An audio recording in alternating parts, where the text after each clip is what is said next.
Isang inang Siberian Tiger ang natatalo sa labang hindi niya inaasahang haharapin. Ang kanyang malaking katawan, simbolo ng tunay na lakas, binuo sa maraming henerasyon para sa tibay at katumpakan, ay unti-unting humihina. Ginawang mga talim ng bagyo ang kagubatan at nilalamon ng lamig ang kanyang lakas sa bawat tibok ng kanyang puso. Itinulak siya ng hangin na parang buhay na kaaway. Kumapit ang yelo sa kanyang may guhit na balahibo. Sa matigas at masakit na mga plato, binibigatan ang mga kalamnan na dating madali siyang nagdadala sa walang katapusang kagubatan.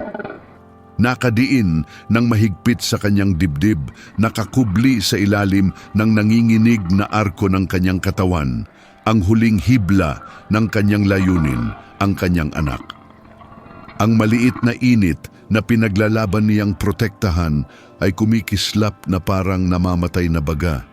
Bumabaw na ang paghinga ng anak, bawat isa ay mas mahina kaysa nauna at naramdaman niyang umaagos palayo ang buhay mula sa kanya tulad ng niyebeng, dumudulas mula sa nagyelong sanga, tahimik hindi mapipigilan.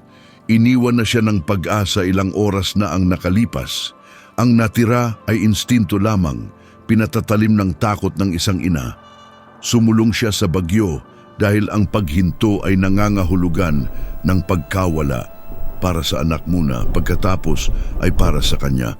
Pagkatapos, sa bumubulag na kurtina ng puti, may imposibleng lumitaw, isang mahinang liwanag, isang parisukat na gintong ilaw na kumikislap sa unos na parang parol na hawak ng multo.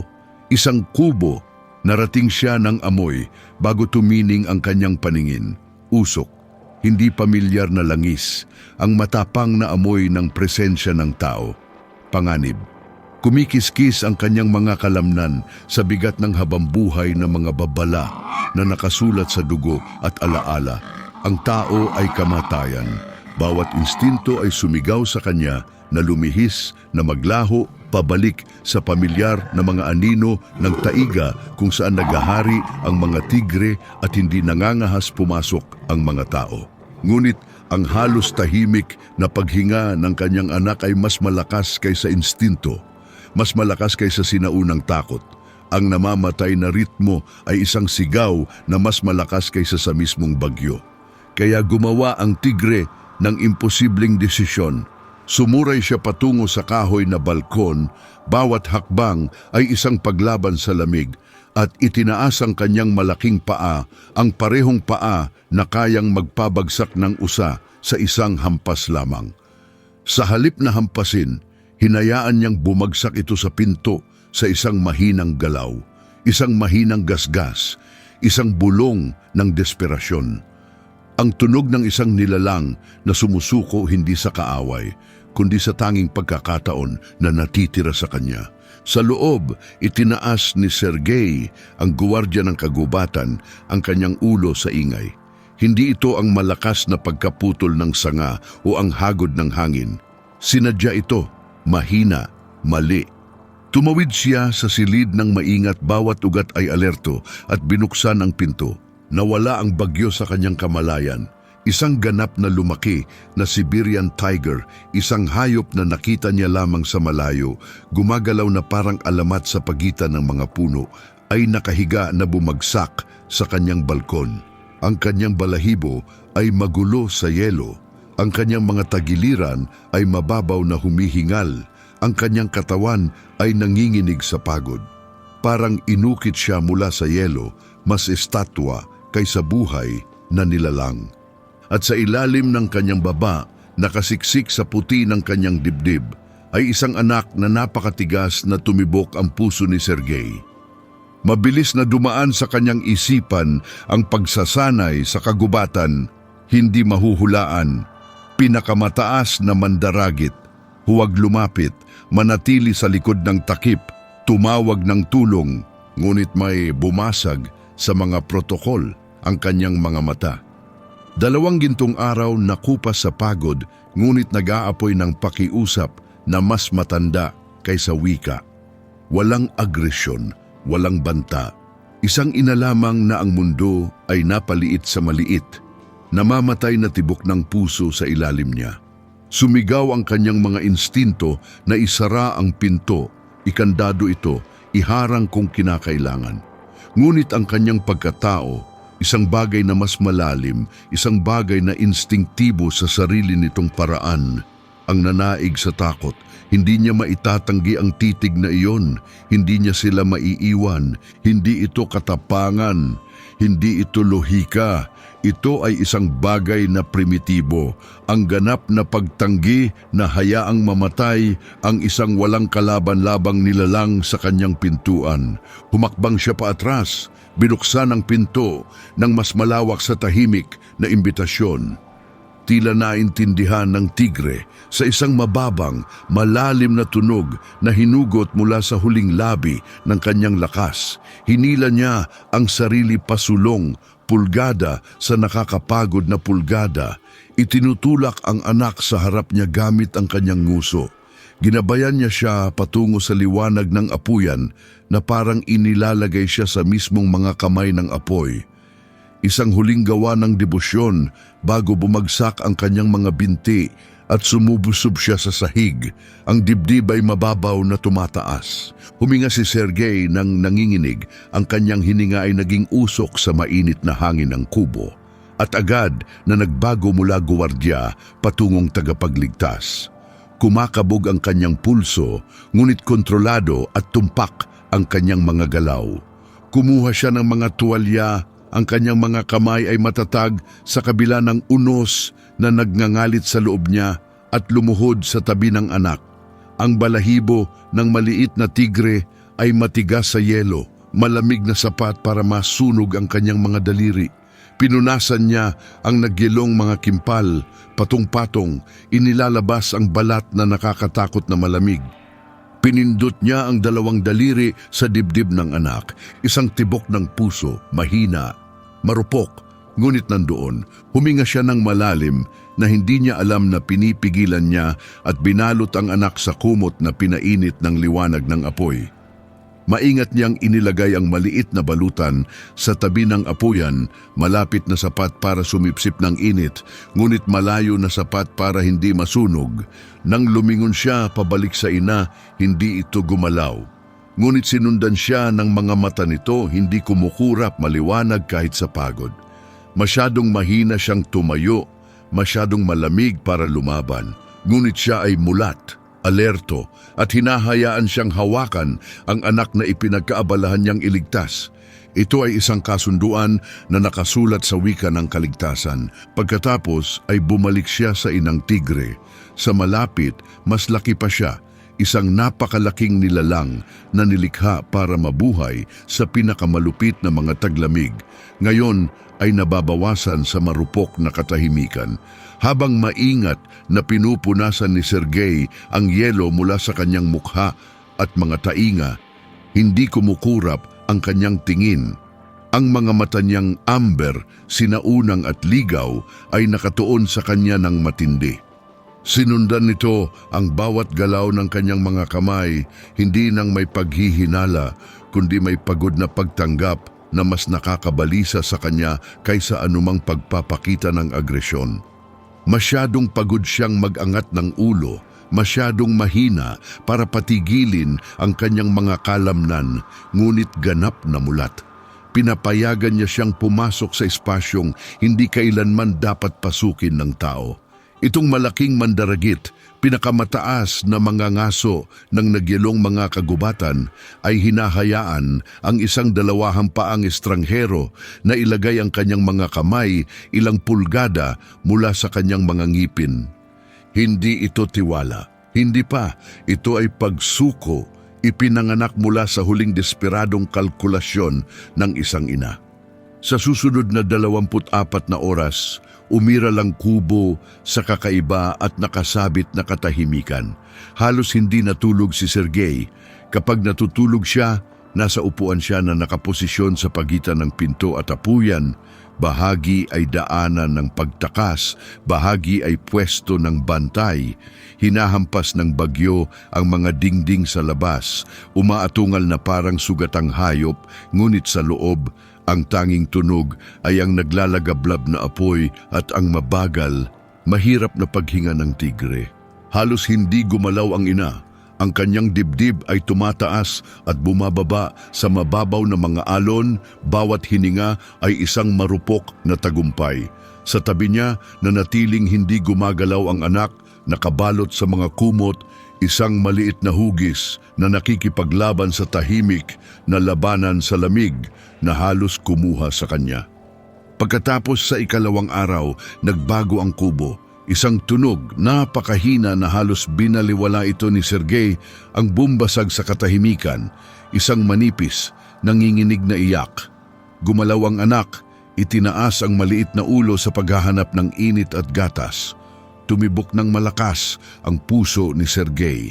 Maingat niyang hinalo ang gatas na formula.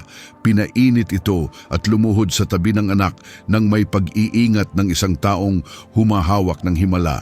Inilahad niya ang maliit na mangkok, nag-alinlangan ang anak.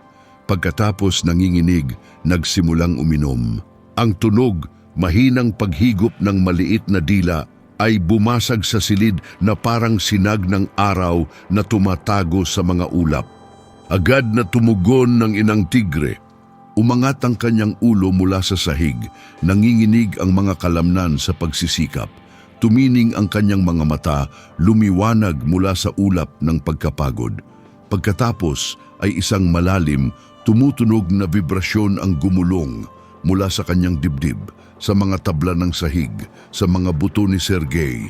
Isang pur na napakalakas at primitibo na parang ang lupa mismo ang tumutugon. Ito ay kaginhawaan na naging tunog, isang inang binabawi ang pag-asa. Sa ika-4 na araw, nagbago na ang lahat. Naibalik ang kinang ng mga balahibo ng mga tigre. Ang maitim na mga guhit ay matapang muli laban sa malalim na kulay kahel na balahibo. Mas tumibay ang kanilang mga galaw. Nawala ang nakadidiin na pakiramdam ng krisis, pinalitan ng mas tahimik na bagay. Halos domestiko, isang kakaibang rutina ang nabuo sa loob ng mga dingding ng kubo. Uupo si Sergey sa tabi ng apoy na may libro o talaan sa larangan at papanoorin siya ng inang tigre mula sa kanyang lugar malapit sa apuyan. Hindi lang pinapanood, inoobserbahan, pinag-aaralan.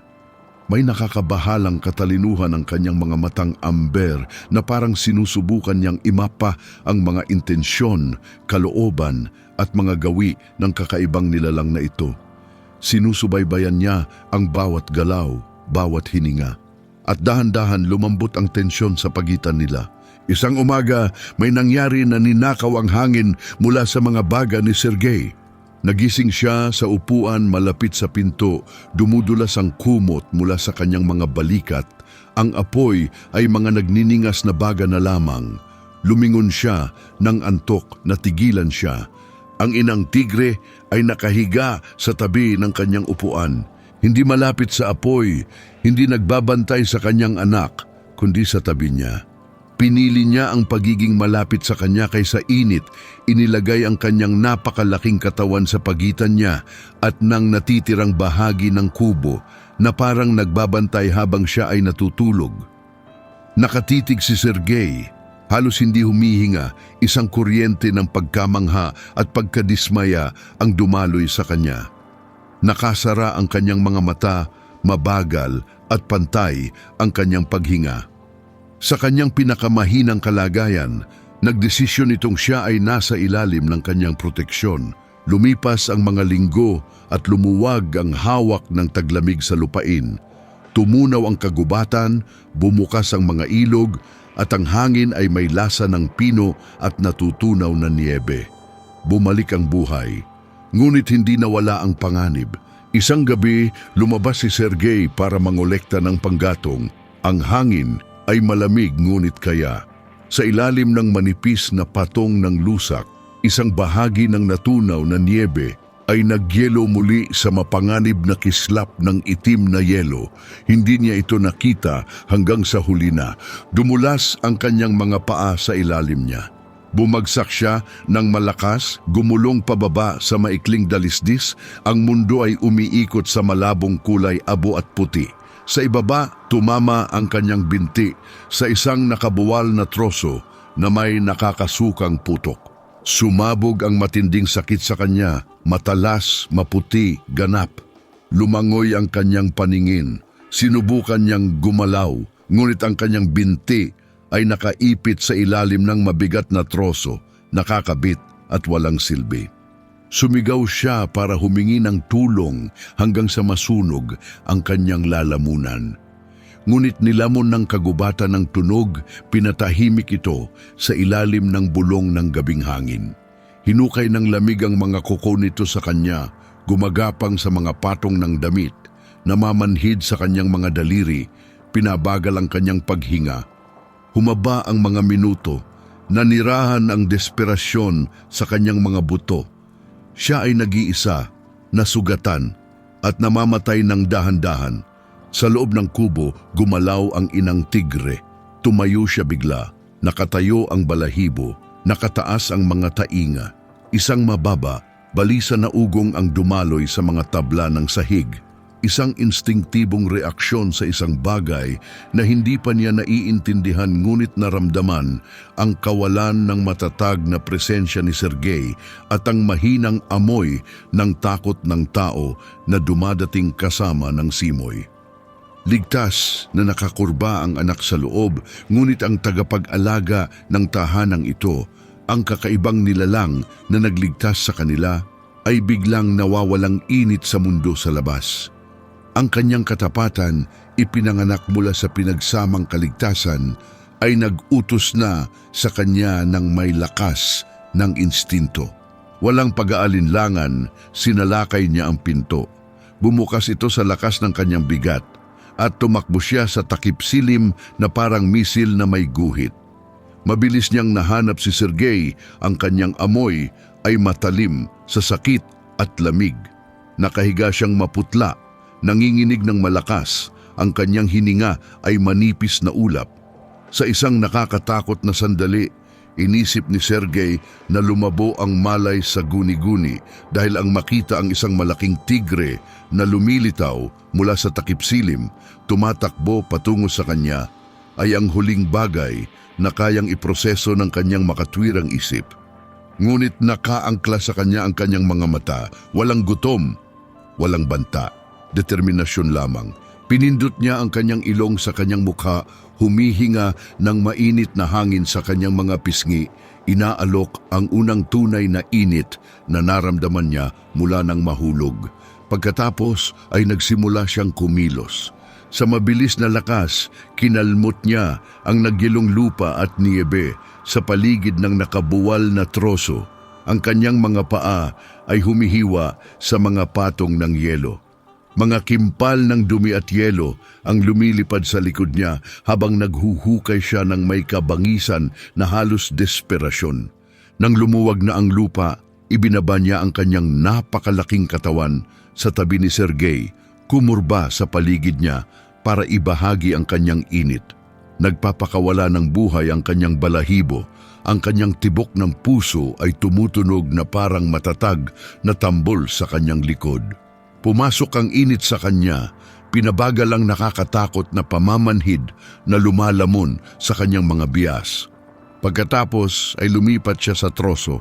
Inilagay niya ang kanyang makapangyarihang mga balikat, itinarak ang kanyang mga paa, at nagbitaw ng isang atungal, hilaw, malalim, isang tunog na hinugot mula sa pinakamalalim na silid ng kanyang pagkatao. Sa bawat unsa ng kanyang mabangis na lakas, itinulak niya, kumiskis ang troso sa nagyelong lupa, nilalabanan ng kanyang lakas hanggang sa huling sandali. Gumalaw ito ng 1 pulgada, sapat lamang para magniningas ang pag-asa. Pagkatapos ay isa pa, gumigiling sa matigas na lupa. Sa isang huling pagbuhos, isang atungal na bumabasag sa kanyang dibdib na parang apoy na tumatagos sa yelo. Gumulong ng malaya ang napakalaking troso.